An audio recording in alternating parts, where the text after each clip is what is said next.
Yeah, hi, my name is Ahmed. I come from the glorious country of Iraq, and I'm a born Muslim. My problem is that I practiced Islam when I was. Brother, first we request questions from the non-Muslims.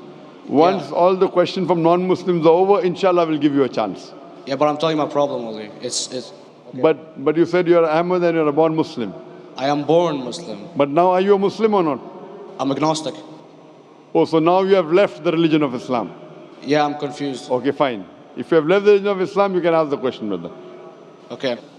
So my question is, how come I don't have the faith that you and the other Muslims have and some of my friends, even though I practiced Islam a lot and I even did Umrah, but I still do most of the sins that are forbidden in Islam, and I sometimes am lazy to do the prayer and the other subjects we have to do in Islam.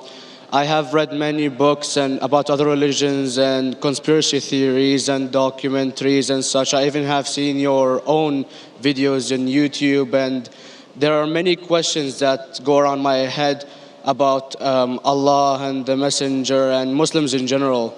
And basically, the most important question is you said in one of your debates or questions that Allah is the creator and He's uncreated. But I have realized, how can the uncreated exist? And if He exists, how can we notice Him? How can we see Him or hear Him or feel Him or know of His existence if He's uncreated in our own dimension or so? That's one of the questions. Brother Ahmed said that he is a born Muslim. He comes from Iraq. He read the Quran, he read the books, but he commits many sins. He believes maybe sometimes he's agnostic and he's lazy for praying. Brother, before I answer your main question, if you do sins and if you're lazy for praying, that does not make you a non-Muslim. As long as you believe that praying is fard, sometimes you miss, it's a sin. It's a major sin that you sometimes don't pray, but that doesn't make you a non-Muslim. If you say praying is not required, then you're doing kufr. But if sometimes you do sin, sometimes minor sin, sometimes major sin, it is haram, it's forbidden, but that does not throw you outside the fold of Islam. There are sometimes waswasa of the shaitan asking you, you're a Muslim, but this is wrong in Islam, this is wrong. And it does deviate the person's mind. At that time, maybe your iman may be low. But these things should not make you consider that you're non-Muslim. Regarding a question that I mentioned in my speech, and you're right, that Almighty God is the creator, but He Himself is uncreated. You ask the question, how can the uncreated, how can we see the uncreated, and how it's possible? Allah subhanahu wa ta'ala is Khaliq, is the creator. And by definition, He's uncreated. Because normally people say that when they try and prove in logic that everything has a creator, who created this table, the carpenter, from where he got, from the tree, who created the tree, so it goes back to Allah. So when many of the people try to convince an atheist, they try and say that everything has a creator, and then they get trapped when the atheist asks him who created Allah. So if you hear my tapes, I never go that way. I ask the atheist that how did you come to know about the universe? How did you come to know about the functioning of the stars, of the sun? And he says, and goes back, that the creator. So it's the vice versa. So if you know how to deal with logic, you don't trip over this problem with the atheist trap, the Muslims or the believers, by saying who created Allah. By definition, Allah is uncreated. And if you ask the question, who created Allah? If you have heard my tapes, I give the reply. That suppose a person comes and says that my brother John. Yeah, I know, I saw that, I heard that's funny, but I mean, how does He exist if He's uncreated? Not that is Allah. automated. Yeah. How That's can the He difference exist? between you and Allah. How does He exist means He was existing. He doesn't have a beginning. You and I have a beginning, that's human being. So that is the difference between us and Allah. You can't say that Allah has to be like us. If Allah is like you and me, why should we worship Him? I see, but have you heard of the phenomenon, the Big Brother? used by various orders and political agendas to control the people and such by implementing it into multiple gods, and then later on it became a monotheistic religions all over the world to make it easier for Big the Brother, people to... sorry, I've never heard of the religion Big Brother. It's not a religion. It's like a theory, an idea, basically. For What does it example, say? yes. What does this idea say? What does it say? Is that when you have a big brother, it's easier for you to live life. When you have someone watching you the whole time, understanding you the whole time, protecting you the whole time, being with you the whole time, and you can talk to him, although he never talks to you back, maybe in your dreams, due to your mind and such, it's easier for you to live. While a human who does not have a big brother and is not easily controlled into doing so and is having complete freedom is a danger for the major ruling powers and such. What does this say? I don't understand. Big Brother may be the Big Brother, may not be the... What does it have to do with Islam and God? What does it have to do? Because basically Allah is watching you the whole time. So you want to say that Allah is like a Big Brother? Indeed, you use him for your protection so you won't be scared. You know what I mean? See, this is the hypothesis. Hypothesis. If you have heard, how do I convince an atheist? If you have heard my answer, that you said that you're agnostic, you're atheist. Yeah. So first thing I do to an atheist is I congratulate him. What? I congratulate him. Have you heard my answer of atheist? Yeah, you congratulate them and stuff. But I haven't seen your debates with the atheist. I just saw your answers on some questions. Fine, so you haven't seen the answer of atheist? No, but I've seen your debate with David William Campbell. And that David William Campbell is not an atheist. Yeah, yeah. Now when an atheist tells me he does not believe in God like your theory of Big Brother, Yeah. and if you believe in that theory, I will ask you, first thing I do to the atheist, I congratulate him. You know why? Yeah, because they think and they don't follow what their parent does and such stuff like that. No. I congratulate him because he is not doing blind belief. The other people are doing blind belief. He is a Christian because father is a Christian. He is a Hindu because father is a Hindu. Most of the Muslims are Muslim because father is a Muslim. He is thinking. He says there is no God.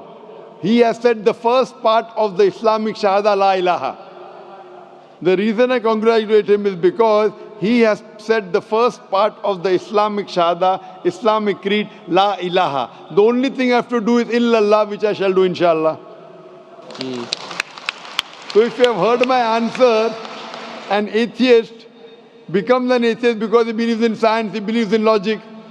Or I ask him that if an equipment is bought in front of him, which no one in the world has ever seen, and if the question is asked, that who will be the first person who will be able to tell you the mechanism of this new equipment? What is the answer? Of course, he's going to tell you the producer or the maker of this equipment. Creator, producer, maker. So when we ask him questions that how did this universe come into existence, he will talk about the Big Bang. This what we're going to talk is already mentioned in the Quran 1400 years ago in Surah Anbiya chapter number 21 verse number 30. Avalam yaral lazina kafaru anna samawati wal arda kanat ratkum fataknahuma. Do not the unbelievers see that the heavens and the earth were joined together and we clove them asunder. This what you came to know 50 years back is mentioned in the Quran 1400 years ago. Who could have mentioned that?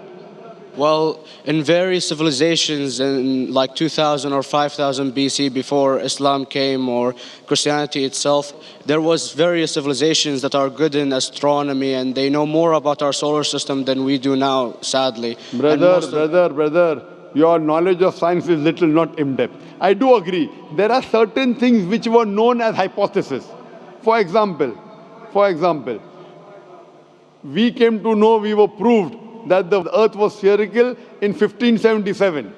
I know that in 6th century BC, there were Pythagoreans who believed that the earth was spherical. But the same Pythagoreans who believed the earth was spherical also believed that the earth was the center of the universe, which is wrong. You show me one civilization which believes 100% what the Quran has mentioned. I challenge you. What you say, so do you mean to say there was a person who said, okay, this civilization, out of 100 things, these 2 things are right. Out of 100 things, these 5 things are right. Out of this 100, and picked and chose. Who can do that? No one besides the Creator. Even if you know that there were 10 different civilizations, hundreds of civilizations, there is not a single civilization that you know in the past which knew 100% of science what we know today. So where is your logic? Where is your theory? I do know that certain things were hypotheses, which were proved later on. But there is not a single civilization which knows everything what is mentioned in the Quran. So the answer goes back to the original question, who could have collected this in the Quran? Someone 1400 years back, could he do and say, okay, out of these 100 things, these 3 are right, out of these 100 things, these 2 are right, out of this, it's not possible. Mathematically, it's not possible. Well, you never gave the idea of extraterrestrials or so. I mean, knowledge is power, and Brother, I'm asking a simple question. We are not come here to have a debate. yeah. I'm asking you a question, point out a single civilization, you're asking something else. Yeah, We are alright. not here to discuss, you can come in the room and discuss. You ask a question, I'm giving you the answer. You gave about old civilization. I told you you're right, but out of 100 things, 98 they were wrong. So I'm asking you, who could have mentioned this in the Quran? You're talking something else now. Yeah, well, I'm asking you a simple question, 2 plus 2 equal how much? You are saying, I'm telling you 3 multiplied by 3 is how much? I'm asking a name, you're telling that where do you live? I'm asking a simple question, name me a single civilization which has everything what was mentioned in the Quran. Do you know of any or not? Yes or no? Well, not everything, of course. Even not 10%. Why? Babylon knows of most of the planets and such. Planet is not the only thing mentioned in the Quran. There are 1,000 things mentioned in the Quran. To say what 1,000 things are mentioned in the Quran, 10% would be equal to 100 things. Did Babylonian civilization knew about 100 things mentioned in the Quran? No, because they You don't have the cannot. IQ They level knew of that 5 or 6 things. In percentage wise, very small. So Of course. who can be the author of the Quran besides the creator to know what is right, what is wrong?